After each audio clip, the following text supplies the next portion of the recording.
ನಮಗೆ ರಂಗಭೂಮಿ ಬಗ್ಗೆ ಒಂದು ಶಿಕ್ಷಣ ಆ ಥರದ ಅರಿವು ಇತ್ತಿಲ್ಲ. ಹಗಲು ಕೆಲಸ, ಸಂಜೆ ಓದೋದು. ಸಂಜೆ ಇತ್ತಲ್ಲ ಇದು, ಸರಿ ಡಿಪ್ಲೊಮಾಗೆ ಸೇರ್ಕೊಳ್ಳೋಣ ಅಂತ ಸೇರಿದ್ವಿ. ನ್ಯಾಷನಲ್ ಸ್ಕೂಲ್ ಆಫ್ ಡ್ರಾಮಾಕ್ಕೆ ಕೆಲವರೆಲ್ಲ ಹೋಗಿ ಬಂದಿದ್ರು. ಹೋಗೋಕೆ ಅವ್ರಿಗೆ ಸಾಧ್ಯ ಆಗಿತ್ತು, ನಮಗೆ ಸಾಧ್ಯ ಇತ್ತಿಲ್ಲ. ನಾಟಕನೇ ನನ್ನ ಜೀವನ ಆಗುತ್ತೆ ಅಂತ ಕೂಡ ನಾನು ಯೋಚನೆ ಮಾಡಿದ್ದಿಲ್ಲ. ಯಾರು ಅದನ್ನು ಯೋಚನೆ ಮಾಡೋಕೆ ಸಾಧ್ಯ ಇಲ್ಲ. ರಂಗಭೂಮಿಯಲ್ಲಿ ತುಂಬಾ ಚೆನ್ನಾಗಿ ಅಭಿನಯಿಸಬೇಕು ಅನ್ನೋದೇ ನನ್ನ ಆಸೆ ಮತ್ತು ಮಾಡಿದ್ದೀನಿ ಕೂಡ. ಆಗಿನ ಕಾಲಕ್ಕೆ ಇವತ್ತಿನ ಚಿಂತನೆಗಿಂತ ಮೀರಿದ ನಾಟಕಗಳನ್ನು ಬರೆದಿದ್ದಾರೆ. ನಮಸ್ಕಾರ. ದೀಪ ಬೆಳಕು ವಿಶೇಷ ಸಂದರ್ಶನ ಕಾರ್ಯಕ್ರಮಕ್ಕೆ ನಿಮ್ಮೆಲ್ಲರಿಗೂ ಸ್ವಾಗತ. ರಂಗಭೂಮಿ ಮಾನವನ ಒಂದು ಸೃಜನಶೀಲ ಮನಸ್ಸಿಗೆ ಒಂದು ಗುರುತಾಗಿರೋದು. ಕನ್ನಡ ರಂಗಭೂಮಿಗೂ ಅದರದ್ದೇ ಆದ ವಿಶೇಷ ಒಂದು ಪರಂಪರೆ ಇದೆ, ಹಿನ್ನೆಲೆ ಇದೆ. ಅದು ನಮ್ಮನ್ನು ಮನರಂಜನೆಯ ಜೊತೆಗೆ ಜ್ಞಾನ, ಒಂದು ಸಂಸ್ಕೃತಿಯ ಪರಿಚಯ ಇವೆಲ್ಲವನ್ನು ನೀಡ್ತಾ ನಮ್ಮನ್ನು ಪೋಷಿಸಿಕೊಂಡು ಬಂದಿದೆ ಅಂತಲೇ ಹೇಳಬೇಕು. ಇವತ್ತು ನಾನು ರಂಗಭೂಮಿಯ ಕಲಾವಿದ ಅಂತ ಹೇಳ್ಬೋದು, ನಟ, ನಿರ್ದೇಶಕ, ಒಟ್ಟಿನಲ್ಲಿ ಒಬ್ಬ ಸೃಜನಶೀಲ ವ್ಯಕ್ತಿಯನ್ನು ಮಾತಾಡಿಸ್ತಾ ಇದ್ದೀನಿ. BV ರಾಜಾರಾಮ್. ಹೌದು, ನಾಟಕ ಅಕಾಡೆಮಿಯ ಪ್ರಶಸ್ತಿ ಪುರಸ್ಕೃತರು, BV ಕಾರಂತ ಪ್ರಶಸ್ತಿ ಪುರಸ್ಕೃತರಾದ ಬುಕ್ಕಾಂಬುದಿ ವೆಂಕಟೇಶಯ್ಯ ರಾಜಾರಾಮ್ ಅವರನ್ನ ಮಾತಾಡ್ಸೋಣ. ನಮಸ್ಕಾರ ಸರ್. ನಮಸ್ಕಾರ. ನಮ್ಮ ಕಾರ್ಯಕ್ರಮಕ್ಕೆ ಅಕ್ಕರೆಯ ಸ್ವಾಗತ ನಿಮಗೆ. ನಮಸ್ಕಾರ. 5 ದಶಕಗಳ ರಂಗಭೂಮಿಯ ಒಡನಾಟ, 200 ನಾಟಕಗಳ ನಿರ್ದೇಶನ, ನಟನೆ. ನನಗೆ ಆಶ್ಚರ್ಯ ಆಗಿರೋದು, ಕನ್ನಡ ಸಂಸ್ಕೃತ MA, ಪಾಲಿ ಭಾಷೆಯ ಡಿಪ್ಲೊಮಾ, ನಾಟಕ ಡಿಪ್ಲೊಮಾ, ಹಿಂದಿ ಉತ್ತಮ, ಹಿಂದಿ ರತ್ನ ಆಯ್ತಾ, ಆಮೇಲೆ ನಾಟ್ಯಶಾಸ್ತ್ರದಲ್ಲಿ PhD. ನೀವು ಓದಿದ್ದು ಕಾಮರ್ಸ್ ವಿದ್ಯಾರ್ಥಿ.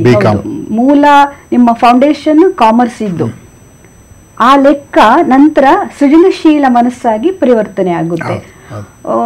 ನನ್ನ ಮೊದಲನೆಯ ಪ್ರಶ್ನೆ, ನಿಮ್ಮ ಬಾಲ್ಯದ ಕಡೆಗೆ ಹೋಗೋಣ ಸರ್. ನಿಮ್ಮ ಒಂದು ಅಪ್ಪ ಅಮ್ಮ, ನಿಮ್ಮ ಕುಟುಂಬ, ಇವೆಲ್ಲದರ ಪರಿಚಯ ಮಾಡ್ತಾ ಹೋಗಿ ನಮಗೆ.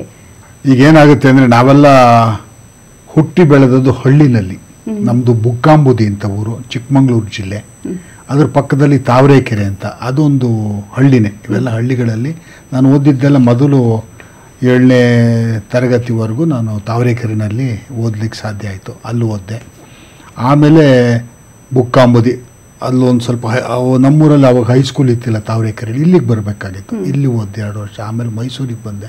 ಆಮೇಲೆ ಅಲ್ಲಿಂದ ಮೈಸೂರಿಗೆ ಯಾವಾಗ ಬಂದ್ರಿ? ಮೈಸೂರು SLC ಮೈಸೂರು ಅನ್ಸುತ್ತೆ ಅಲ್ಲಿ. ಅದಾದಮೇಲೆ ಬೆಂಗಳೂರಿಗೆ ಬಂದೆ. ಅಲ್ಲಿಂದ ಪೂರ್ತಿ ಬೆಂಗಳೂರಿನಲ್ಲೇ ಡಿಗ್ರಿ ಮಾಡುವಂಥದ್ದು. ಆಮೇಲೆ MA Kannada, MA Sanskrit, MA Kannada ಓದುವಾಗ ನಮಗೆ ಈ ನಾಟಕದ ಡಿಪ್ಲೊಮಾ ಡಾಕ್ಟರ್ HN ಅವರು ಬೆಂಗಳೂರು ಯೂನಿವರ್ಸಿಟಿನಲ್ಲಿ ಅದೊಂದು ಡಿಪಾರ್ಟ್ಮೆಂಟ್ ಇದ್ದಿಲ್ಲ. ಅವರು VC ಆಗಿ ಬಂದರು. ಎಲ್ಲ ಡಿಪಾರ್ಟ್ಮೆಂಟ್ ಡಾಕ್ಟರ್ HN ನರಸಿಂಹಯ್ಯನವರು. ಅವರು ನಾಟಕದ ಬಗ್ಗೆ ತುಂಬ ಪ್ರೀತಿ ಇರ್ತಕ್ಕಂಥ ಮನುಷ್ಯ, ಒಂದು ಭಾಳ ವಿಶೇಷವಾಗಿ ಆಸಕ್ತಿ ಇರ್ತಕ್ಕಂಥವ್ರು.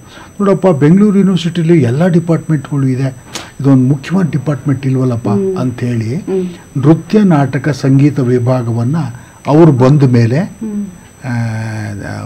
ತೆರೆಸಿದ್ರು. ಅವಾಗ ಅದಕ್ಕೆ ಪ್ರೊಫೆಸರ್ B ಚಂದ್ರಶೇಖರ್ ಅವರು ಆಗಿನ ಮೊದಲ ಡೈರೆಕ್ಟರ್ ಆಗಿ ಬಂದರು. ಆಮೇಲೆ ಡಾಕ್ಟರ್ HK ರಂಗನಾಥ್, ಹಾಗೆ ತುಂಬ ಜನ ಇವತ್ತಿನವರೆಗೂ ನಡೀತಾ ಇದೆ. ಒಂದು 30-35 ವರ್ಷದ ನಡಿಗೆ ಅದರದ್ದು ಡಿಪಾರ್ಟ್ಮೆಂಟ್ದು. ಆ ಸಂದರ್ಭದಲ್ಲಿ ನಮಗೇನಂದ್ರೆ, ಅದು ಡಿಗ್ರಿ ಆಗಿದ್ರೆ ನಾವು ಸೇರ್ತಕ್ಕೆ ಸಾಧ್ಯ ಆಯ್ತಿಲ್ಲ. ಸಂಜೆ ಹೊತ್ತು ಡಿಪ್ಲೊಮಾ ಅಂತ ಮಾಡಿದ್ರು, ಸಂಜೆ ಹುಡುಗರು ಸೇರ್ಬೋದು ಅಂತ. ನಮಗೆ ಹಗಲತ್ತೆಲ್ಲ ಕೆಲಸ ಮಾಡ್ತಾ ಇದ್ವಿ. ಯಾಕೆಂದ್ರೆ ಅಲ್ಲಿ ನಾನು ಮಹಾಬೋಧಿ ಸೊಸೈಟಿ ಅಂತ ಒಂದು ಗಾಂಧಿನಗರದಲ್ಲಿ ಒಂದು ಬೌದ್ಧ ಸಂಸ್ಥೆ ಇದೆ, ಅಲ್ಲಿ ಒಡನಾಟ ಇಟ್ಕೊಂಡಿದ್ದೆ. ಅಲ್ಲಿ ಕೆಲಸ ಮಾಡ್ತಾ ಇದ್ದೇನೆ. ಹಗಲು ಕೆಲಸ, ಸಂಜೆ ಓದೋದು. ಹಾಗೇನೆ ಸಂಜೆ ಕಾಲೇಜಲ್ಲಿ BCom ಮಾಡಿದ್ವಿ ನಾವು. ಆ ನಂತರ ಸಂಜೆ ಇತ್ತಲ್ಲ ಇದು, ಸರಿ ಡಿಪ್ಲೊಮಾಗೆ ಸೇರ್ಕೊಳ್ಳೋಣ ಅಂತ ಸೇರಿದ್ವಿ. ನಾವು ಒಂದು 25-30 ಜನ ಸೇರ್ಕೊಂಡ್ವಿ. ನಾನು, ಚಂದ್ರು ಕನ್ನಾರ್ಪಾಡಿ, ರಾಮಕೃಷ್ಣ, ವಸಂತ್ ಕುಮಾರ್ ಶೆಣೈ, ಚಂದ್ರು ಅಂದ್ರೆ ಮುಖ್ಯಮಂತ್ರಿ ಚಂದ್ರಶೇಖರ್ ಅಂತ ಇದ್ರು ಅವಾಗ. ಸೊ ನಾವೆಲ್ಲ ಒಟ್ಟಿಗೆ ಸೇರ್ಕೊಂಡು ಅಲ್ಲಿ ಓದಿದ್ವಿ. ಅದೊಂದು 2 ವರ್ಷದ ಡಿಪ್ಲೊಮಾ. ಆವಾಗ ತುಂಬ ನಮಗೆ ರಂಗಭೂಮಿಗೆ ಕಲೀಲಿಕ್ಕೆ ಸಾಧ್ಯ ಆಯ್ತು. ಈಗ ನಾವೆಲ್ಲ ಶಾಲೆಯಲ್ಲಿ ಓದುವಾಗ ಗಲಾಟೆ ಮಾಡ್ಕೊಂಡೇ ಇರ್ತಾ ಇದ್ವಿ. ಎಷ್ಟು ಯಾರು ಚೆನ್ನಾಗಿ ಕೂಗಾಡ್ತಾರೋ, ಗಲಾಟೆ ಮಾಡ್ತಾರೋ ಅವ್ರನ್ನ ನಾಟಕಕ್ಕೆ ಹಾಕೊಳ್ಳೋರು ನಮ್ಮ ಊರುಗಳಲ್ಲಿ. ಇವನೊಂದು ಯಮಧರ್ಮನ್ ಪಾಠಕ್ಕೆ ಹಾಕೋ, ಇವ್ನು ಇನ್ಯಾವುದೋ ಒಂದು ಪಾತ್ರಕ್ಕೆ ಹಾಕಿ ಕೂಗಾಡ್ತಿದ್ವಲ್ಲ, ಗಲಾಟೆ ಮಾಡ್ತಿದ್ವಿ. ಸೊ ಹಾಗೆ ನಾಟಕಗಳನ್ನ ಮಾಡ್ಕೊಂಡು ಬಂದವ್ರು ನಾವೆಲ್ಲ. ನಮಗೆ ರಂಗಭೂಮಿ ಬಗ್ಗೆ ಒಂದು ಶಿಕ್ಷಣ ಆ ಥರದ ಅರಿವು ಇತ್ತಿಲ್ಲ, ಶಿಕ್ಷಣ ಇತ್ತಿಲ್ಲ ಮೊದಲೇ. ಸೊ ಬಂದ ಮೇಲೆ ನಾವು ಇಲ್ಲಿ ಒಂದು PG ಡಿಪ್ಲೊಮೊ ಇದೆಯಲ್ಲ ಅಥವಾ ಒಂದು ಡಿಪ್ಲೊಮೊ ಕಲಿಸ್ತಾರಲ್ವ ಅಂತೇಳಿ ಅಲ್ಲಿ ಹೋಗಿ ಸೇರ್ಕೊಂಡ್ವಿ. ಸೊ 2 ವರ್ಷ ನಮಗೆ ಅನೇಕ ಜನ ರಂಗಭೂಮಿಯನ್ನು ತಿಳ್ಕೊಂಡಿದ್ದವರು, ರಂಗ ಶಿಕ್ಷಣ ಪಡೆದಿದ್ದಂಥವ್ರು ಬಂದು ನಮಗೆ ವಿಷಯಗಳನ್ನ ತಿಳಿಸ್ಕೊಟ್ರು. ಪ್ರೊಫೆಸರ್ B ಚಂದ್ರಶೇಖರ್ ಇದ್ರು, ಆಮೇಲೆ GV ಶಿವಾನಂದು, ನಾಣಿ ಅವರು, green room Nani, makeup Nani ಅಂತ ಅವ್ರು ಬಂದು ನಮಗೆ ಮೇಕಪ್ ಬಗ್ಗೆ ಹೇಳ್ಕೊಡ್ತಿದ್ರು. ಆಮೇಲೆ ಕೆಲವು ವಿಶೇಷವಾದ ಕ್ಲಾಸ್ಗಳನ್ನು ನಮಗೆ ಈ ಶಂಭು ಹೆಗಡೆ ಅವರು ಯಕ್ಷಗಾನದ ಬಗ್ಗೆ, ಆಮೇಲೆ ವಸಂತ ಕವಲಿ ಅವರು ಧ್ವನಿಯ ಬಗ್ಗೆ. ಸೊ ಇವೆಲ್ಲ ನಮಗೆ ಬಹಳ ವಿಶೇಷ ಅನ್ಸೋದು. ಮಾಡ್ತಿದ್ವಿ, ನಾವು ನಾಟಕ ಮಾಡ್ತಿದ್ವಿ, ಆದರೆ ಇದು ಒಂದು ತಿಳುವಳಿಕೆ ಬರಬೇಕಾಗಿತ್ತು ರಂಗಭೂಮಿಯ ಬಗ್ಗೆ ಒಂದು ಒಲವು. ಆಮೇಲೆ ಆ ಸಂದರ್ಭದಲ್ಲೇ ನ್ಯಾಷನಲ್ ಸ್ಕೂಲ್ ಆಫ್ ಡ್ರಾಮಾಕ್ಕೆ ಕೆಲವರೆಲ್ಲ ಹೋಗಿ ಬಂದಿದ್ರು. ಹೋಗೋಕೆ ಅವ್ರಿಗೆ ಸಾಧ್ಯ ಆಗಿತ್ತು, ನನಗೆ ಸಾಧ್ಯ ಇತ್ತಿಲ್ಲ. ಸೊ ನಾವೇನು ಮಾಡೋದು? ಸೊ ಈ ಒಂದು ಬೆಂಗಳೂರು ಯೂನಿವರ್ಸಿಟಿಯಲ್ಲಿ ಶುರುವಾದಂಥ ನೃತ್ಯ ನಾಟಕ ಸಂಗೀತ ವಿಭಾಗ ಸೇರಿಕೊಂಡು, ಅದಕ್ಕೆ ಮುಂಚೆನೇ ನಾವು ನಾಟಕ ಶುರು ಮಾಡಿದ್ವಿ, ಬಟ್ ಒಂದಿಷ್ಟು ಕಲಿಯೋದಕ್ಕೆ ಸಾಧ್ಯ ಆಯಿತು. ಸೊ ಹಾಗೆ ಆಮೇಲೆ ಊರುಗಳಲ್ಲಿ ನಾಟಕಗಳು ಮಾಡ್ತಾರೆ, ವರ್ಷಕ್ಕೊಂದು 2 ಮಾಡ್ತಾ ಇದ್ರು. ನಮ್ಮೂರಲ್ಲೂ ಈಗ ಕುರುಕ್ಷೇತ್ರ ಆಗ್ಬೋದು, ಈ ಥರದ್ದೆಲ್ಲ ನಾಟಕ ಮಾಡ್ತಾ ಇದ್ರು. ನಾವು ದಿನ ಶಾಲೆಯಲ್ಲಿ ರಾತ್ರಿ ಹೊತ್ತು ರಿಹರ್ಸಲ್ಲು, ಬೇರೆ ಹಾರ್ಮೋನಿಯಂ ಮೇಷ್ಟ್ರು ಬಂದು ಅದನ್ನು ಕಲಿಸ್ತಕ್ಕಂಥದ್ದು, ಅದೆಲ್ಲ ನಾವು ಅಲ್ಲೇ ಕಲಿತಾ ಇದ್ವಿ ನಮ್ಮ ಊರಲ್ಲಿ. ಸೊ ಹಿರಿಯರೆಲ್ಲ ನಾಟಕ ಮಾಡೋರು, ನಾವು ಬೇರೆ ಎಲ್ಲ ಕೆಲಸಗಳು ಮಾಡಿಕೊಟ್ಟು ನಾಟಕ ನೋಡ್ತಾ ಇದ್ವಿ. ಅದೊಂದು ನಾಟಕದ ಬಗ್ಗೆ ಆಸಕ್ತಿ ಇತ್ತು. ಬಟ್ ನಮ್ಮ ತಂದೆ ತಾಯಿ ಅವ್ರು ಯಾರು ನಾಟಕದ ಅಲ್ಲ, ತಿಳಿದವರಲ್ಲ. ಸೊ ನನಗೇನೋ ಒಂದು ಆಸಕ್ತಿ ಬಂತು. ಸೊ ಹಾಗಾಗಿ ನಾನು ನಾಟಕ ಶುರು ಮಾಡಿದೆ. ಆದರೆ ಆ ಕಾಲದಲ್ಲಿ ನಾಟಕದ ಬಗ್ಗೆ ಅಂಥ ಒಂದು ಬಹಳ ಗೌರವದ ಭಾವನೆ ಕೂಡ ಇದ್ದ ಹೊತ್ತಲ್ಲ ಅದು. ಕೆಲವು ವಿಷಯದಲ್ಲಿ ನಾಟಕ, ಡಾನ್ಸು ಇದೆಲ್ಲ ಸ್ವಲ್ಪ ದೂರ ಇರಬೇಕಾದ್ರೆ ನಿಮ್ಗೇನು ಅಪ್ಪ ಅಮ್ಮ ಏನು ಬೇಡ ಅಂತ ಹೇಳಲಿಲ್ಲ? ಬೇಡ ಅಂತ ಹೇಳಿಲ್ಲ ಅವರು, ಬೇಡ ಅಂತ ಹೇಳಿಲ್ಲ. ಯಾಕಂದ್ರೆ ಅವರಿಗೆ ನಾಟಕ ಮಾಡುವಂಥದ್ದು ಒಂದು ನೋಡುವಂಥದ್ದು ಇತ್ತು, ನಮ್ಮೂರುಗಳಲ್ಲಿ ಮಾಡುವಂಥದ್ದು ಒಂದು ಆಸಕ್ತಿ ಇತ್ತು. ಅದು ಬೇಡ ಅಂತ ಹೇಳಲಿಲ್ಲ. ನಾಟಕನೇ ನನ್ನ ಜೀವನ ಆಗುತ್ತೆ ಅಂತ ಕೂಡ ನಾನು ಯೋಚನೆ ಮಾಡಿದ್ದಿಲ್ಲ. ಯಾರೂ ಅದನ್ನು ಯೋಚನೆ ಮಾಡೋಕ್ಕೆ ಸಾಧ್ಯ ಇಲ್ಲ. ಏನೋ ಒಂದು ಡಿಗ್ರಿ ಮಾಡ್ಕೊಳ್ಳಿ, ಏನೋ ಒಂದು ಕೆಲಸಕ್ಕೆ ಸೇರ್ಕೊಳ್ಳಿ ಅಂತಾನೆ ನಾವೆಲ್ಲ ಶುರು ಮಾಡ್ತೀವಿ. ಆಮೇಲೆ ನಮ್ಮ ದಾರಿಗಳು ಬೇರೆ ಬೇರೆ ಬೇರೆ ಕಾವಲಾಗುತ್ತೆ. ಅಂಥದ್ರಲ್ಲಿ BCom ನಾನು ಓದ್ತಾ ಇರಬೇಕಾದ್ರೆ ಕಲಾಕ್ಷೇತ್ರದಲ್ಲಾಗೋ ನಾಟಕಗಳು ನೋಡ್ತಾ ಇದ್ದೆ. ಅದ್ಭುತ ನಾಟಕಗಳು. ಪ್ರೊಫೆಸರ್ BC ಅವರು ಗಿರೀಶ್ ಕಾರ್ನಾಡರ ತುಘಲಕ್ ನಾಟಕವನ್ನು ಒಟ್ಟು ಬೆಂಗಳೂರಿನ ಒಂದು 8-10 ಟೀಮ್ಗಳನ್ನು ಸೇರಿಸಿ ಒಂದು ಆಗಿನ ಕಾಲದಲ್ಲಿದ್ದ ಮೈಸೂರು ರಾಜ್ಯ ಸಂಗೀತ ನಾಟಕ ಅಕಾಡೆಮಿ ಅಂತ ಇತ್ತು ಅವಾಗ. ಅದರ ಮೂಲಕವಾಗಿ ಒಂದು ಶೋ ಮಾಡಿಸ್ತಾರೆ ಕಲಾಕ್ಷೇತ್ರದಲ್ಲಿ. ಕಲಾಕ್ಷೇತ್ರ ಅಂದರೆ ಭಾಳ ದೊಡ್ಡ ಹೆಸರು ಅವಾಗ. ಅಲ್ಲಿ ಬಂದು ನಾಟಕ ನೋಡೋದೇ ನಮ್ಗೊಂದು ಸಣ್ಣ ಹುಡುಗರು, ಅವಾಗ ನಾವಿನ್ನ PUC ಅವರು ಬಂದು ಡಿಗ್ರಿ ನೋಡಿದಾಗ ತುಂಬ ಖುಷಿ ಆಯ್ತು. ಈ ಥರ ಏನಾದ್ರು ನಾವು ನಾಟಕ ಮಾಡಬೇಕು, ನಮ್ಮನ್ನು ಸೇರಿಸಿತ್ತಿಲ್ಲ ಅಲ್ಲಿ, ನಾವಿತ್ತಿಲ್ಲ, ನೋಡ್ತಾ ಇದ್ವಿ. ಭಾಳ ಅದ್ಭುತವಾಯಿತು. ಸೊ ಆಗ ನಾನು ಕಲಾಗಂಗೋತ್ರಿ ಅಂತ ಒಂದು ಶುರು ಮಾಡಿದ್ವಿ. ನಾವು BCom ಅಲ್ಲಿ ಇರುವಾಗಲೇ ನಮ್ಮ ಸ್ನೇಹಿತರನ್ನೆಲ್ಲ ಸೇರಿಸ್ಕೊಂಡು. ಸರ್, ಎಷ್ಟು ಸಣ್ಣ ವಯಸ್ಸು ನಿಮಗೆ ಕಲಾಗಂಗೋತ್ರಿ? ಅದೇ 18, 19, 20 ಕಾಲೇಜಿನ ದಿನಗಳು. ನಾವು ಏನಾರೋ ಒಂದು ಮಾಡಬೇಕು ಇದಿರುತ್ತಲ್ಲ, ಹಂಗಾಗಿ ಅದನ್ನು ಶುರು ಮಾಡಿದೆ ಕಲಾಗಂಗೋತ್ರಿ ಅಂತ. ನಮ್ಮ ಸ್ನೇಹಿತರು ನಾವಷ್ಟೇ BCom ಏನೇನು ಓದ್ತಾ ಇದ್ವಿ, ನಾವು ಒಂದು 7-8 ಜನ ಸೇರಿಕೊಂಡೆ ನಾವು ಒಂದು ಟ್ರೂಪ್ ಮಾಡೋಣ ಅಂತ ಶುರು ಮಾಡಿ ಯಾವುದೋ ಸಣ್ಣ ಪುಟ್ಟ ನಾಟಕಗಳನ್ನು ಸಾಹಿತ್ಯ ಪರಿಷತ್ತಿನ ವೇದಿಕೆಯಲ್ಲಿ ಮಾಡ್ತಾ ಇದ್ವಿ. ಅಂದರೆ ನಿರ್ದೇಶನದ ಆಸಕ್ತಿ ಹುಚ್ಚು ನಿಮ್ಗೆ ಆವಾಗ ಶುರು? ಇಲ್ಲ, ನಾನು ನಟ, ಇವತ್ತಿಗೂ ನಾನು ನಟನೆ, ಅದ್ಭುತವಾದ ನಟ ನಾನು. ಅದ್ರಲ್ಲಿ ಹೇಳ್ಕೊಳ್ಳೋಕ್ಕೆ ನನಗೆ ಬೇಜಾರಿಲ್ಲ. ಇಡೀ ಒಂದು ರಂಗಭೂಮಿಯಲ್ಲಿ ತುಂಬ ಚೆನ್ನಾಗಿ ಅಭಿನಯಿಸಬೇಕು ಅನ್ನೋದೇ ನನ್ನ ಆಸೆ ಮತ್ತು ಮಾಡಿದ್ದೀನಿ ಕೂಡ. ಆದರೆ ಅದೇನಾಯ್ತು ಅಂದರೆ ಕಲಾಗಂಗೋತ್ರಿ ಅಂತ ಒಂದು ಶುರು ಮಾಡಿದ್ಮೇಲೆ ಅದೊಂದು ಜವಾಬ್ದಾರಿ ನನ್ನ ತಲೆ ಮೇಲೆ ಬಂತು. ನಾನೇ ಶುರು ಮಾಡಿದ್ವಿ ಇವ್ರನ್ನೆಲ್ಲ ಸೇರಿಸ್ಕೊಂಡು. ಆವಾಗ ಸಂಘಟನೆ ಕಡೆ ಕೂಡ ನಾನು ತಿರುಗಬೇಕು, ಗಮನ ಕೊಡಬೇಕಾಯ್ತು. ಹಾಗಾಗಿ ನಟನೆ ಮಾಡ್ತಾ ಇದ್ದೆ, ಜೊತೆಗೆ ಸಂಘಟನೆ, ಆಮೇಲೆ ನಿರ್ದೇಶನ. ಯಾಕಂದ್ರೆ ಹೊರಗಡೆಯಿಂದ ನಾವು ಯಾರನ್ನು ಕರ್ಕೊಂಬಂದ್ರೆ ನಿರ್ದೇಶಕರನ್ನ ದುಡ್ಡು ಕೊಡಬೇಕು, ದುಡ್ಡಿಲ್ಲ. ನಾವೆಲ್ಲ ಅಷ್ಟೊಂದು ದುಡ್ಡು ಇದ್ದಂಥವ್ರಲ್ಲ, ನಾವೇ ದುಡಿದು ಓದಿ ನಮ್ಮ ಜೀವನ ನಡೆಸಬೇಕಾದಂಥ ಒಂದು ಕಾಲದಲ್ಲಿ ನಾವು ಏನು ಮಾಡೋದು, ನಾನೇ ನಿರ್ದೇಶಕ. ಯಾಕೆ ನನಗೇನು ಕೊಡಬೇಕಾಗಿಲ್ಲ, ಸೈಕಲ್ ಹಾಕ್ಕೊಂಡು ಬರ್ತಾ ಇದ್ವಿ ಎಲ್ಲರೂ ಒಟ್ಟಿಗೆ. ಆವಾಗ ಅವಾಗಿಂದ ಶುರು ಮಾಡಿದ್ವಿ ನಾಟಕಗಳನ್ನು. ಸೊ ಮೊದಲು ಹೊರಗಡೆಯಿಂದ ಒಬ್ಬೊಬ್ಬರನ್ನ ಕರೆಸ್ತಾ ಇದ್ವಿ ನಿರ್ದೇಶನ ಮಾಡಿ ಅಂತ, ಸಣ್ಣ ಪುಟ್ಟ ದುಡ್ಡು ಕೊಟ್ಟು. ಆಮೇಲೆ ಪ್ರೊಫೆಸರ್ ಬಿ ಚಂದ್ರಶೇಖರ್ ಅವ್ರನ್ನ ಕೇಳಿದ್ವಿ, ಸರ್ ನೀವು ಸ್ವಲ್ಪ ನಮಗೆ ನಾಟಕ ಡೈರೆಕ್ಟ್ ಮಾಡ್ಕೊಡಿದ್ದೆ, ಯಾಕೆಂದರೆ ಭಾರಿ ಅದ್ಭುತವಾದ ನಿರ್ದೇಶಕರು ಅವರು. ಇಂಗ್ಲೀಷ್ ರಂಗಭೂಮಿಯಲ್ಲಿ ಕೆಲಸ ಮಾಡಿದಂಥವ್ರು, ಬ್ಯಾಂಗ್ಳೂರು ಲಿಟಲ್ ಥಿಯೇಟರ್ ಅಂತ ಏನಿತ್ತು ಅದರಲ್ಲಿ ಕೆಲಸ ಮಾಡಿದಂಥವ್ರು. ಆಮೇಲೆ ಇಂಗ್ಲೀಷ್ ಸೆಂಟ್ರಲ್ ಕಾಲೇಜಲ್ಲಿ ಇಂಗ್ಲೀಷ್ ಪ್ರೊಫೆಸರ್ ಆಗಿದ್ದವರು. ಸೊ ಇಂಗ್ಲೀಷ್, ಯಾಕೆಂದರೆ ಅವಾಗೆಲ್ಲ ಶೇಕ್ಸ್ಪಿಯರನ್ ಪೀರಿಯಡ್ ಅಲ್ವಾ, ಇಂಗ್ಲೀಷ್ ಡ್ರಾಮಾಗಳು ತುಂಬ ಜೋರು. ಸೊ ಅದಷ್ಟವನ್ನು ತಿಳ್ಕೊಂಡಿದ್ದಂಥ ಒಬ್ಬ ಅದ್ಭುತ ಇವರು. ತುಂಬ ಸ್ಟ್ರಿಕ್ಟು ಅಂದರೆ ಸ್ಕ್ರಿಪ್ಟ್ ಬಿಸಾಕೊಟ್ಟೋಗ್ಬಿಡೋರು ಅನೇಕ ಸಲ. ಯಾಕೆ ನಾವೆಲ್ಲ ಸ್ವಲ್ಪ ಅಷ್ಟು ಅವರ ಕಾಲಕ್ಕೆ ಅವರು ಮಾಡಿದಂಥ ಕಾಲದಲ್ಲಿ ಭಾಳ ಅದ್ಭುತವಾಗಿ ನಾಟಕಗಳನ್ನು ಮಾಡಿಸ್ತಾ ಇದ್ರು ಅವ್ರು. ನಾವು ಸ್ವಲ್ಪ ಆನಂತರದಲ್ಲಿ ಬಂದವರು, ಸೆಕೆಂಡ್ ಜನ್ರೇಷನ್ನಲ್ಲಿ ಬಂದವರು. ಬಿ ಸಿ ಅವರು ಆ ಥರದ ಒಬ್ಬ ತುಂಬ ಶಿಸ್ತುಬದ್ಧವಾದ ನಾಟಕವನ್ನು ಮಾಡಿಸ್ತಕ್ಕಂಥ ಗುರುಗಳವರು. ಅವರು ನಮಗೆ ಹೇಳ್ಕೊಟ್ಟಿದ್ರಿಂದ ಅನೇಕ ವಿಷಯಗಳನ್ನು ನಾವು ವಿದ್ಯಾರ್ಥಿಗಳಾಗಿ ತಿಳ್ಕೊಳ್ಳೋಕೆ ಸಾಧ್ಯ ಆಯಿತು. ಯಾವುದನ್ನು ನಾವು ಡಿಪಾರ್ಟ್ಮೆಂಟಲ್ಲಿ ಕಲೀಲಿಕ್ಕೆ ಆಗಲಿಲ್ಲ, ಅದನ್ನು ಅವರು ನಿರ್ದೇಶನ ಮಾಡುವಾಗ ಅವ್ರು ಹೇಳ್ಕೊಳ್ಳೋ ರೀತಿ, ಅವರ ವಾಯ್ಸು, ಆಮೇಲೆ ಮೂಮೆಂಟ್ಸು, ಸೆಟ್ಸ್ ಬಗ್ಗೆ ಯೋಚನೆ ಮಾಡುವಂಥದ್ದು ಪ್ರತಿಯೊಂದನ್ನು ಕೂಡ ಅದ್ಭುತವಾಗಿ ನಮಗೆ ಕಲೀಲಿಕ್ಕೆ ಸಾಧ್ಯ ಆಯಿತು. ಅದೊಂದು ದೊಡ್ಡ ಕಲಿಕೆ ಆಯಿತು ನಮಗಲ್ಲಿ. ಈಗ ಉದಾಹರಣೆಗೆ ಅವರು ಮ್ಯಾಕ್ಬೆತ್ ನಾಟಕವನ್ನು ಕಲಾಗಂಗೋತ್ರಿಗೆ ನಿರ್ದೇಶನ ಮಾಡಿದ್ರು. ಮ್ಯಾಕ್ಬೆತ್ ಭಾರಿ ಅದ್ಭುತವಾದ ನಾಟಕ, ಭಾರಿ ಅದ್ಭುತ ನಾಟಕ. ಶೇಕ್ಸ್ಪಿಯರ್ನ ನಂಬರ್ 1 ಅಂತಲೇ ಹೇಳ್ಬೋದು. ಅಂಥ ಒಂದು ನಾಟಕವನ್ನು ಬಿ ಸಿ ಅವರು ನಮ್ಮ ತಂಡಕ್ಕೆ ನಿರ್ದೇಶನ ಮಾಡಿದ್ರು. ಯಶಸ್ವಿ ಆಗಲಿಲ್ಲ, ಯಾವುದು ಶೋ ಯಶಸ್ವಿ ಆಗಲಿಲ್ಲ ಕಾರಣಾಂತರಗಳಿಂದ. ಬಿಕಾಸ್ ಆಫ್ ಬೇಕಾದಷ್ಟು ಕಾರಣಾಂತರಗಳಿಂದ ಅದು ಯಶಸ್ವಿ ಆಗಲಿಲ್ಲ. ಬಟ್ 3 ಪ್ರದರ್ಶನ ಅಂತೂ ಕೊಟ್ವಿ, ಎಲ್ಲ ಹೌಸ್ಫುಲ್ ರವೀಂದ್ರ ಕಲಾಕ್ಷೇತ್ರದಲ್ಲಿ. ಬಟ್ ಆ ಒಂದು ಪ್ರೋಸೆಸ್ ಇದ್ದಲ್ಲ, ಬಿ ಸಿ ಅವ್ರ ಜೊತೆ ನಾವು ಮಾಡುವ ಕೆಲಸ, ಕಲ್ತಿರೋದೇ ಜಾಸ್ತಿ ಅಂತ. ಅಂದ್ರೆ ಸಾಮಾನ್ಯವಾಗಿ ಇದೊಂದು ಎಲ್ಲರೂ ಹೇಳೋದಿದೆ, ತರಗತಿಗಳಲ್ಲಿ ಕಲಿಯೋದಕ್ಕಿಂತ ಹೆಚ್ಚು ಈ ಕಡೆ ಕಲಿಯುವ ಅವಕಾಶ ಆಗ್ತದೆ ಬರ್ತದೆ. ಯಾಕೆಂದ್ರೆ ಅಲ್ಲಿ ಕೆಲಸ 1 to 1 ನಡೆಯುತ್ತೆ. ಹೀಗೆ ನಡಬೇಕು, ಹೀಗೆ ಅಭಿನಯಿಸಬೇಕು, ಹೀಗೆ ಮೂವ್ಮೆಂಟ್ ಮಾಡಬೇಕು, ಪ್ರತಿಯೊಂದನ್ನು ಕೂಡ ಬಿ ಸಿ ಅವ್ರು ಹೇಳೋರು. ಏನು ವಾಯ್ಸ್ ಅವ್ರದ್ದು, ಅದ್ಭುತ ನಟ, ಅದ್ಭುತವಾದ ಧ್ವನಿ ಇತ್ತು, ಅದ್ಭುತ ನಿರ್ದೇಶನ.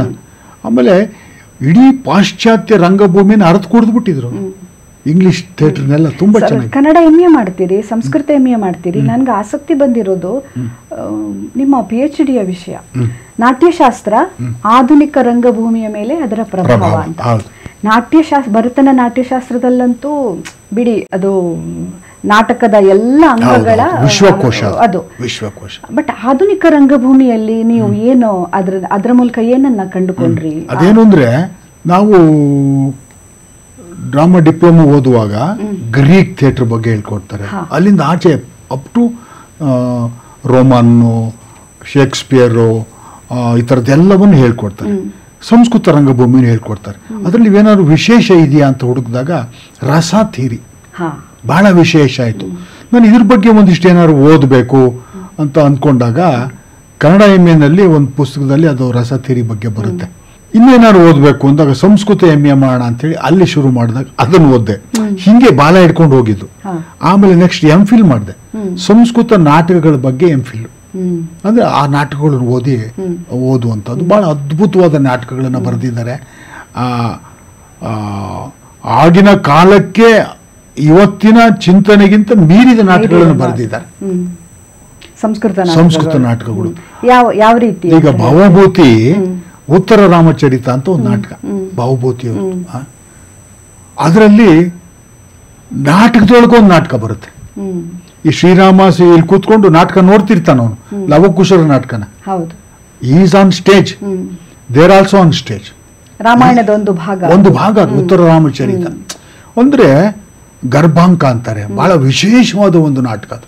ಇಡೀ ನಾಟಕ ಒಂದು ಕರುಣರಸ, ನಾವೇನು ಒಂದು ರಸ ತೀರಿ ಮಾತಾಡ್ತೀವಿ, ಇಡೀ ನಾಟಕ ಕರುಣರಸದ ಮೇಲೆ ನಡೀತಾ ಹೋಗುತ್ತೆ. ನೋವು, ದುಃಖ, ವಿಲಾಪ, ಈ ಥರದ್ದೆಲ್ಲ ಬರುತ್ತೆ. ಅದ್ಭುತವಾಗಿ ಮಾಡಿದೆ. ಬಟ್ ನಮ್ದು ಏನಾಗ್ತಿತ್ತು ಅಂದರೆ, ಭಾರತೀಯ ನಾಟಕ ಅಂದರೆ ಅದಕ್ಕೆ ಡಾನ್ಸ್ ಇರ್ತಾ ಇತ್ತು, ಆಮೇಲೆ ಸಂಗೀತನೂ ಇರ್ತಾ ಇತ್ತು, ಸಾಹಿತ್ಯ ಇರ್ತು, ಅಭಿನಯ ಇರ್ತಾ ಇತ್ತು. ಆದರೆ ಅದ್ಭುತವಾದ ಸೆಟ್ಸ್ ಇರ್ತಿರ್ಲಿಲ್ಲ ನಮ್ಮಲ್ಲಿ. ಸಂಸ್ಕೃತ ನಾಟಕಗಳಲ್ಲಿ ಎಲ್ಲ ಹಿಂದೆ ಯಾವ ಥರ ಪಾಶ್ಚಾತ್ಯರಲ್ಲೂ ಏನು ಸೆಟ್ ಇತ್ತಿಲ್ಲ.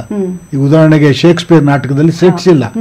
ಅವನು ದೃಶ್ಯ ಬದಲಾವಣೆಗೆ ಅವನು ಹೇಳ್ತಾನೆ, ಈಗ ನಾನು ಅರಮನೆಗೆ ಹೋಗ್ತಾ ಇದ್ದೀನಿ, ಈಗ ನಾನು ಕಾಡಿಗೆ ಹೋಗ್ತಾ ಇದ್ದೀನಿ, ಈಗ ಇನ್ನೊಂದು ಉದ್ಯಾನಕ್ಕೆ ಹೋಗ್ತಾ ಇದ್ದೀನಿ ಅಂತಾನೆ ಇರ್ತಾ ಇದ್ದದ್ದು. ನಮ್ಮ ನಾಟಕಗಳಲ್ಲೂ ಅದೇ ಥರ.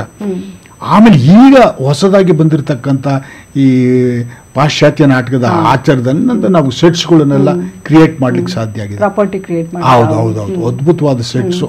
ಸೊ ಆ ಥರದ ಅನೇಕ ಸಂಸ್ಕೃತ ನಾಟಕಗಳು, ಮುದ್ರಾ ರಾಕ್ಷಸ ಆಗ್ಬೋದು, ಮೃಚ್ಛಕಟಿಕ ಆಗ್ಬೋದು, ಒಂದು ರಾಜಕೀಯ ಎಳೆಯನ್ನ ಎಷ್ಟು ಚೆನ್ನಾಗಿ ಅವನು ಒಂದು ಲವ್ ಸ್ಟೋರಿನಲ್ಲಿ ತಗೊಂಡ್ಬರ್ತಾನೆ ಅಲ್ವಾ, ಆ ಥರದ್ದು. ಅದನ್ನೆಲ್ಲ ನೋಡಿದಾಗ ಇದರಲ್ಲಿ ಬಹಳ ವಿಶೇಷ ಇದೆ ಅಂಥೇಳಿ ಆವಾಗ ಅದನ್ನು ಓದಕ್ಕೆ ಶುರು ಮಾಡಿದೆ. ಅದನ್ನು ನಮ್ಮ ಎಲ್ಲದಕ್ಕಿಂತ ಚೆನ್ನಾಗಿ ಆ ಒಂದು ಸಂಸ್ಕೃತ ನಾಟಕದ ಕೆಲವು ಮುಖ್ಯವಾದ ವಿಷಯಗಳನ್ನು ನಮ್ಮ ನಾಡಿನ ಅತ್ಯಂತ ಖ್ಯಾತಿಯ ಶ್ರೀರಂಗರು, is an expert on Natyashastra, ಸಂಸ್ಕೃತದ ಸ್ಕಾಲರು, ಕನ್ನಡ ರಂಗಭೂಮಿಯನ್ನು ವಿಶೇಷವಾಗಿ ತಿಳಿದವರು, ಪಾಶ್ಚಾತ್ಯ ರಂಗಭೂಮಿಯನ್ನು ವಿಶೇಷವಾಗಿ ತಿಳಿದವರು. ಹೋಗಿ ಬಂದಿದ್ರು ಅವರು. ಕೈಲಾಸಮು, ಶ್ರೀರಂಗ ಇವೆಲ್ಲ ಫಾರಿನ್ ಅಲ್ಲಿದ್ದು ನಾಟಕವನ್ನು ನೋಡಿ ತಿಳ್ಕೊಂಡು ಬಂದಂಥವ್ರು. ಅವರು ಆ ಸಂಸ್ಕೃತದ ಹೆಚ್ಚಳಿಕೆಯನ್ನು ಅವರ ನಾಟಕಗಳಲ್ಲಿ ಬಳಸಿದ್ದಾರೆ. ಸೂತ್ರಧಾರ ಆಗ್ಬೋದು, ಅಥವಾ ಒಂದು ಪ್ರವೇಶದಿಂದ ಪ್ರವೇಶಕ್ಕೆ ಹೋಗುವಂಥದ್ದಾಗ್ಬೋದು, ಇವನ್ನೆಲ್ಲ ಭಾಳ ಚೆನ್ನಾಗಿ ಬಳಸಿದ್ದಾರೆ. ಹಾಗಾಗಿ ಸಂಸ್ಕೃತ ನಾಟಕದ ನಾಟ್ಯಶಾಸ್ತ್ರದ ಕೆಲವು ವಿಷಯಗಳನ್ನು ನಾವು ಬಳಸಿದೀವಾ ಅನ್ನೋದು ನನ್ನ ಅಧ್ಯಯನದ ಉದ್ದೇಶ ಆಗಿತ್ತು. ಸೊ ಅದನ್ನ ಮಾಡ್ಲಿಕ್ಕೆ ಸಾಧ್ಯ ಆಯ್ತು. ಈಗ ಡಾಕ್ಟರ್ ಚಂದ್ರಶೇಖರ್ ಕಂಬಾರ ಅವರು ಅವರ ನಾಟಕಗಳಲ್ಲಿ ಹಾಡುಗಳನ್ನು ಬಳಸುವಂಥದ್ದು ಮುಂಚೆ ನಮ್ಮಲ್ಲಿ ಇತ್ತು. ನಾವು ಈ ಪಾಶ್ಚಾತ್ಯ ನಾಟಕ, ಕಂಪನಿ ನಾಟಕಗಳಲ್ಲಿ ಅದು ಇದೆ. ತುಂಬಾ ರಂಗ ಸಂಗೀತ ಹಿಂದಿನ ಕಾಲದ ಅಂದ್ರೆ ವೃತ್ತಿ ರಂಗಭೂಮಿಯ ಸುವರ್ಣ ಯುಗದ ಅಂದ್ರೆ ಆ 50 ವರ್ಷದಲ್ಲಿ ಏನು ರಂಗ ಸಂಗೀತ. ಮರಾಠಿಯಲ್ಲಿ ನಾಟ್ಯ ಸಂಗೀತ ತುಂಬಾ ಭಾರಿ ದೊಡ್ಡ. ಸಂಗೀತ ಬರ್ದೇ ಇದ್ರೆ ಅವನ ನಟನೆ ಅಲ್ಲ ಅಂತ. ಈಗ ಬಿ ವಿ ಕಾರಂತರು ಒಂದು ದೊಡ್ಡ ಕಾಂಟ್ರವರ್ಸಿನೇ ಆಯ್ತು. ನಮ್ಮಲ್ಲಿ ನಟರಿಲ್ಲ ಅಂತ ಹೇಳ್ಬಿಟ್ರು. ಯಾಕೆ ನಟರಿಲ್ಲ, ನಾವೆಲ್ಲ ನಟರಲ್ವಾ ಅಂತ ನಾವೆಲ್ಲ ಕೂಗಾಡ್ತಾ ಇದ್ವಿ. ಅವಾಗ ಹೇಳಿದ್ರು ಅವರು, ಒಬ್ಬ ನಟ ಅಂದ್ರೆ ಅವನಿಗೆ ಹಾಡ್ಲಿಕ್ಕೆ ಗೊತ್ತಿರಬೇಕು, ಡ್ಯಾನ್ಸ್ ಮಾಡ್ಲಿಕ್ಕೆ ಗೊತ್ತಿರಬೇಕು, ಅಭಿನಯ ಮಾಡ್ಲಿಕ್ಕೆ ಗೊತ್ತಿರಬೇಕು, ಈ ಮೂರು ಇರಬೇಕು. ಅದೇ ಭಾರತೀಯ ಸಂಸ್ಕೃತ ನಾಟಕದ ಅಥವಾ ಭಾರತೀಯ ನಾಟಕದ ನಾಟ್ಯದ ಜೀವಾಳ ಅಂತ ಅವರ ಕಾನ್ಸೆಪ್ಟ್ ಅದು. ಯಾಕೆಂದ್ರೆ ನಾವು ಕಾರಂತರ ನಾಟಕಗಳು ನೋಡಿದ್ರೆ ಮ್ಯೂಸಿಕ್ ಡಾಮಿನೇಟ್ಸ್, ಎಷ್ಟು ಅದ್ಭುತವಾಗಿ ಅವರು ಹಾಡಿಂದಲೇ ನಾಟಕ ನಡೆಸ್ಕೊಂಡು ಹೋಗ್ತಾರೆ ಅವರು. ಈಗ ನಾವು ಸಹಾಯವಧನ ಆಗ್ಬೋದು, ಸತ್ತವ್ರ ನೆರಳು ಆಗ್ಬೋದು, ಏನು ಅದ್ಭುತವಾಗಿ ನಮ್ಮ ಕಾರಂತರು ಮಾಡಿಕೊಟ್ಟಿದ್ದಾರೆ ಅಂದರೆ ಅದು ಎಲ್ಲಿಂದ ಬಂತು ಅಂದರೆ ಅದು ವೃತ್ತಿ ರಂಗಭೂಮಿ ಬಂದಿತ್ತು. ಅವರು ಗುಬ್ಬಿ ವೀರಣ್ಣ ಅವರ ರಂಗಭೂಮಿಯಲ್ಲಿ ಮೈಸೂರಿಗೆ ಓಡ್ ಬಂದು ಊರಿಂದ ಅಲ್ಲಿ ಸೇರ್ಕೋತಾರೆ. ಅಲ್ಲಿಂದ ಅವರು ಕಲಿತಾ ಹೋಗ್ತಾರೆ. ವೃತ್ತಿ ರಂಗಭೂಮಿಯ ಎಲ್ಲ ಸಂಗೀತವನ್ನು ಅವ್ರ ತಲೆಯಲ್ಲಿ ಇಟ್ಕೊಂಡು ಅದನ್ನು ಹವ್ಯಾಸಿ ರಂಗಭೂಮಿಗೆ ಬಳಸ್ತಾರೆ. ಈಗ ಚಂದ್ರಶೇಖರ್ ಕಂಬಾರ್ ಅವ್ರ ನಾಟಕಗಳಲ್ಲಿ ಹಾಡುಗಳನ್ನು ಬರೆದಿದ್ದಾರೆ, ಕಾರ್ನಾಡ್ರು ಹಾಡುಗಳನ್ನು ಬರೆದಿದ್ದಾರೆ. ಹಾಡು ನಮ್ಮಲ್ಲಿ ಇತ್ತಿಲ್ಲ, ಪಾಶ್ಚಾತ್ಯ ನಾಟಕನೇ ಮಾಡ್ತಿದ್ವಿ ನಾವು, ಅಲ್ಲಿ ಹಾಡಿಲ್ಲ. ನಾವು ಮೊದಲೆಲ್ಲ ಅದೇ ಕಾಲಿಗುಲ ಮಾಡ್ತಾ ಇದ್ವಿ, ಕಾಲಿಗುಲ ನಾಟಕ ಮಾಡಿದ್ವಿ ನಾವು. ಯಾರೂ ಮಾಡಕ್ಕೆ ಆಗದೇ ಇರುವಂತ ಒಂದು ನಾಟಕ. ಅಂತ ನಾಟಕನ ಏನಾರು ಒಂದು ಸ್ಪೆಷಲ್ ಮಾಡ್ಬೇಕು, ಏನಾರು ಒಂದು ವಿಶೇಷ ಮಾಡ್ಬೇಕು ಅಂತ ಹುಚ್ಚು, ಈಗಿನ ಹುಚ್ಚು ಅದೇ ಏನೋ ಒಂದು ಸ್ಪೆಷಲ್ ಬೇರೆ ಮಾಡ್ಬೇಕು ಅಂತ. ಅವಾಗಿನ್ನ ಹುಡುಗರಲ್ವಾ, ಅವಾಗಿನ್ನ 20-20 ಯೋಚನೆಯಲ್ಲಿ ಸಮಥಿಂಗ್ ನೋಡಪ್ಪ, ಆ ಟ್ರೂಪ್ ಮಾಡಿದಾರ ನಾವು ಅದು ಮಾಡ್ಬಾರ್ದು, ಬೇರೆದು ಮಾಡ್ಬೇಕು, ಈ ಟ್ರೂಪ್ ಮಾಡಿದಾರ ಇದು ಬೇರೆದು ಮಾಡ್ಬೇಕು, ಈ ಥರ ಯೋಚನೆ ಮಾಡಿದಾಗ ನಾವು ಮೊದಲು ಮಾಡಿದ್ದು ಒಂದು ಕಾಲಿಗುಲ ಅಂತ, ಆಲ್ಬರ್ಟ್ ಕಾಮುದು. ಓಹೋ, ಅಸಾಧ್ಯವಾದ ನಾಟಕ ಶೋ ಮಾಡಿದ್ವಿ ಅಷ್ಟೇ. ಹೇಗೆ ಸಕ್ಸಸ್ ಆಯ್ತಾ? ಇಲ್ಲ, ಸಕ್ಸಸ್ ಆಗಲಿಲ್ಲ. ಯಾಕೆಂದ್ರೆ ಅದಕ್ಕೆ ತುಂಬಾ ಎಕ್ಸ್ಪೀರಿಯನ್ಸ್ ಇರಬೇಕು. ಆ ಒಂದು ಬಹಳ ಅದ್ಭುತವಾದ ಕ್ಯಾನ್ವಾಸ್ ಇರುವಂತ ಅದ್ಭುತವಾದ ನಾಟಕ ಅದು. ನಾವು ಹುಡುಗರು, ಇವಾಗಿನ್ನ ರಂಗಭೂಮಿಗೆ ಬರ್ತಿರುವಂತ ಹುಡುಗರು, ನಾವೇನೋ ಒಂದು ಹೊಸದ್ ಮಾಡ್ಬೇಕು ಅಂತೇಳಿ ಮಾಡಿದ್ವಿ, ಶೋ ಆಯ್ತು ಅಷ್ಟೇ. ಅದೇ ಒಂದು ದೊಡ್ಡ ಎಕ್ಸ್ಪೀರಿಯನ್ಸ್. ಆ ಥರ ಅಂದ್ರೆ ಭಾರತದ ನಾಟಕಗಳಲ್ಲಿ ಭಾರತೀಯ ಅನ್ನಿಸುವಂತ ಎಲ್ಲದರಲ್ಲೂ ಬಹುಶಃ ಸಂಗೀತ ನೃತ್ಯ ಇಲ್ಲದೆ ಅದು ಇಲ್ಲ, ಸಂಪೂರ್ಣ ಆಗಲ್ಲ. ಅದೊಂದು ಭರತನೇ ಹೇಳ್ತಾನೆ, ಹಾಡು ಅಥವಾ ಸಂಗೀತ ಒಂದು ನಾಟಕದ ಶಯ್ಯೆ ಇದ್ದ ಹಾಗೆ, ಅದರ ಮೇಲೆ ನಾಟಕ ನಡೆಯುತ್ತೆ ಅಂತ ಭಾರಿ ತುಂಬ ಚೆನ್ನಾಗಿ ಹೇಳ್ತಾರೆ. ಸೊ ನಾಟ್ಯಶಾಸ್ತ್ರದ ಈ ಅನೇಕ ಎಷ್ಟು ಅದ್ಭುತವಾದ ವಿಷಯಗಳಿದೆ ಅಂದರೆ ಇವತ್ತಿಗೂ ನಾವು ನಾಟ್ಯಶಾಸ್ತ್ರನ ಪೂರ್ತಿ ಅರ್ಥ ಮಾಡ್ಕೊಂಡಿಲ್ಲ, ಅರ್ಥ ಮಾಡ್ಕೊಳ್ಳೋಕ್ಕಾಗಲ್ಲ. ಅದು ಎಲ್ಲವನ್ನ ಒಳಗೊಂಡಿದೆ. ಬರೀ ನಾಟಕದ ಮಾತ್ರ ನಾನು ಯೋಚನೆ ಮಾಡ್ಕೊಂಡೆ ಹೊರತು ಅಲ್ಲಿ ಡಾನ್ಸ್ದು ಆ ಥರದ್ದೆಲ್ಲ ತುಂಬ ಇದೆ, ಅದನ್ನು ನಾವು ಮಾಡಲಿಲ್ಲ. ಬರೀ ನಾಟಕದ ಬಗ್ಗೆ ಏನೇನು ನಮಗೆ ಸಹ ಅಭಿನಯ ಆ ಥರದ ಒಂದಿಷ್ಟು ವಿಷಯಗಳನ್ನ ಓದ್ಕೊಂಡು ನಾನು ಕೆಲಸ ಮಾಡ್ಲಿಕ್ಕೆ ಸಾಧ್ಯ ಆಯಿತು. ಅಷ್ಟು ಅದ್ಭುತವಾಗಿದೆ ವಿಷಯಗಳು, ಅದನ್ನು ಓದಬೇಕು. ಒಂದು ನನಗೇನು ಖುಷಿ ಇದೆ ಅಂದರೆ, ನಾನು ನಾಟಕ ಅಕಾಡೆಮಿ ಅಧ್ಯಕ್ಷ ಆಗಲಿಕ್ಕೆ ಒಂದು ಅವಕಾಶ ಬಂತು. ಆದಾಗ ನಾಟ್ಯಶಾಸ್ತ್ರವನ್ನು ಎಲ್ರಿಗೂ ನಾಟಕ ಓದೋರಿಗೆ ಬೇಕು, ಡಾನ್ಸ್ ಸ್ಕೂಲಿಗೆ ಬೇಕು, ಎಲ್ಲದಕ್ಕೂ ಒಂದು ಕನ್ನಡದ ಅನುವಾದ ಮಾಡಿಸ್ಬೇಕು ಅಂತ ಭಾರಿ ನನಗೆ ಆಸೆ ಇತ್ತು. ಅದೊಂದು ಮಾಡಿಸ್ಲಿಕ್ಕೆ ಸಾಧ್ಯ ಆಯಿತು. ಸುಮಾರು ಬೆಂಗಳೂರಿನ ಅನೇಕ ಜನ ಸಂಸ್ಕೃತ ಲೆಕ್ಚರರ್ಸು ಪ್ರೊಫೆಸರ್ನೆಲ್ಲ ಹಿಡ್ಕೊಂಡು ಡಾಕ್ಟರ್ ಶ್ರೀರಾಮ್ ಭಟ್ ಅಂತೇಳಿ ಆರ್ ವಿ ಕಾಲೇಜ್ನವರು, ಅವರು ಮುಂದೆ ನಿಂತು ಆ ಒಂದು ಇಡೀ ಒಂದು ಸಂಪಾದಕ ಮಂಡಳಿ ಮಾಡಿ ನಾಟ್ಯಶಾಸ್ತ್ರವನ್ನು ಒಂದು ಶ್ಲೋಕಕ್ಕೆ ಒಂದು ಅರ್ಥ ಬರಬೇಕು. ಅದಕ್ಕೂ ಮೊದಲು ಟ್ರಾನ್ಸ್ಲೇಷನ್ ಮಾಡಿದ್ದಾರೆ, ಶ್ರೀರಂಗರು ಮಾಡಿದ್ದಾರೆ, ಅದ್ಭುತವಾಗಿ ಮಾಡಿದ್ದಾರೆ. ಕನ್ನಡದಲ್ಲಿ ಮತ್ತು ಇಂಗ್ಲೀಷಲ್ಲಿ ಎರಡೂ ಮಾಡಿದ್ದಾರೆ. ಬಟ್ ಅದೇನಂದ್ರೆ ಇಸ್ ಎ ಕ್ರಿಟಿಕಲ್ ಎಡಿಷನ್. ಅವರು ಶ್ರೀರಂಗರು ನಾಟ್ಯಶಾಸ್ತ್ರದ ಮೇಲೆ ಕಾಮೆಂಟ್ ಮಾಡುವಂತ ಒಬ್ಬ ಅದ್ಭುತವಾದ ವಿದ್ವಾಂಸರು ಆಗಿತ್ತು. ನಾವು ಎಲ್ಲರಿಗೂ ಮುಟ್ಟುವ ಹಾಗೆ ಆಗಿಲ್ಲ. ಇದೊಂದು ಶ್ಲೋಕ ಬರುತ್ತೆ, ಇದಕ್ಕೇನು ಅರ್ಥ ಗೊತ್ತಾಗಲ್ಲ. ಅದರಲ್ಲಿ ಏನೊಂದು 10-15 ಈ ಥರದ ಶ್ಲೋಕಗಳಿಗೆ ಅವರು ಅದ್ಭುತವಾಗಿ ಮಾಡಿಕೊಡ್ತಾರೆ. ಮೊದಲು ಅದನ್ನೇ ಓದಿದ್ದು ನಾವು, ನಾಟ್ಯಶಾಸ್ತ್ರ ಬೇಸ್. ಅದಕ್ಕೋಸ್ಕರ ಒಂದು ಮಾಡಬೇಕು ಅಂಥೇಳಿ ಮಾಡಿದಾಗ ಒಂದು ಈ ಥರ ಶ್ಲೋಕಕ್ಕೆ ಶ್ಲೋಕ ಅರ್ಥ ಬರೋ ಥರದಲ್ಲಿ ಸಾಮಾನ್ಯವಾಗಿ ಒಬ್ಬ ಓದುವನಿಗೂ ಅರ್ಥವಾಗಬೇಕು ಅನ್ನೋ ದೃಷ್ಟಿನಲ್ಲಿ ಅದೊಂದು ಮಾಡ್ಲಿಕ್ಕೆ ಸಾಧ್ಯ ಆಯಿತು. ಅದನ್ನು ಅನುವಾದ ಮಾಡಿ ಇಟ್ಟಿದ್ದು. ಅದಾದ್ಮೇಲೆ ಒಂದು 10 ವರ್ಷ ಆದ್ಮೇಲೆ ಅದು ಪ್ರಿಂಟಿಂಗ್ ಆಗ್ಲಿಕ್ಕೆ ಸಾಧ್ಯ ಆಯಿತು. ಅದಷ್ಟು ಹಂಗಿತ್ತು, ಅಲ್ಲಿ ಉಳಿಸಿತ್ತು, ಸದ್ಯ ಅಲ್ಲಿತ್ತು. ಆಮೇಲೆ ಅದನ್ನ ಒಂದು 10 ವರ್ಷ ಆದ್ಮೇಲೆ ಅಕಾಡೆಮಿಯಿಂದನೇ ಅದನ್ನ ಪಬ್ಲಿಷ್ ಮಾಡಿದ್ದಾರೆ. That's A great. ಇದು ಎಲ್ಲ ಡಾನ್ಸ್ ಸ್ಕೂಲ್ಸ್ಗೆ, ಎಲ್ಲ ಸಂಗೀತದವ್ರಿಗೆ, ಎಲ್ಲ ನಾವು ನಾಟಕದ ವಿದ್ಯಾರ್ಥಿಗಳಿಗೆ. ಕಲೆ ಅಂತ ಹೇಳಿದ ಕೂಡಲೇ ನಾಟ್ಯಶಾಸ್ತ್ರವನ್ನ ಅಭ್ಯಾಸ ಮಾಡಲೇಬೇಕು, ಓದಬೇಕು. ಒಂದ್ಸಲಿ ಓದಿದ್ರೆ ಸಾಕು, ನೀವು ಬೇಕಾದಷ್ಟು ವಿಷಯ ತಿಳ್ಕೊತೀರಾ. ಆಮೇಲೆ ಕೆಲಸ ಮಾಡ್ಲಿಕ್ಕೆ ಸುಲಭ ಆಗುತ್ತೆ. ಈಗ ಉದಾಹರಣೆಗೆ ಒಂದು ಶೃಂಗಾರ ರಸವನ್ನು ಅಭಿನಯಿಸಬೇಕು, ಹೆಂಗ್ ಅಭಿನಯಿಸೋದು, ಅದರ ಮೂಲ ಧಾತುಗಳೇನು, ಯಾವ ರೀತಿನೆಲ್ಲ ಮಾಡಬೇಕು, ಬರವಣಿಗೆ ಮೇಲೆ ಕೂಡ ಇದೆ, ಬರವಣಿಗೆ ಮೇಲೆ ಇದೆ. ಹೌದು, ಪ್ರೇಕ್ಷಕ ಹೇಗಿರ್ಬೋದು, ಸಹೃದಯ ಅಂತ ಹೇಳಿ ಏನು ಎಲ್ಲವನ್ನ ಹೇಳಿದ್ದಾನೆ. ಹಾಗಾಗಿ ಒಂದು ವಿಶೇಷವಾಗಿ ಥಿಯೇಟರ್ ಮಾಡೋರಂತೂ ಅದನ್ನ ಓದಲೇಬೇಕು ಆ ಥರದ್ದು.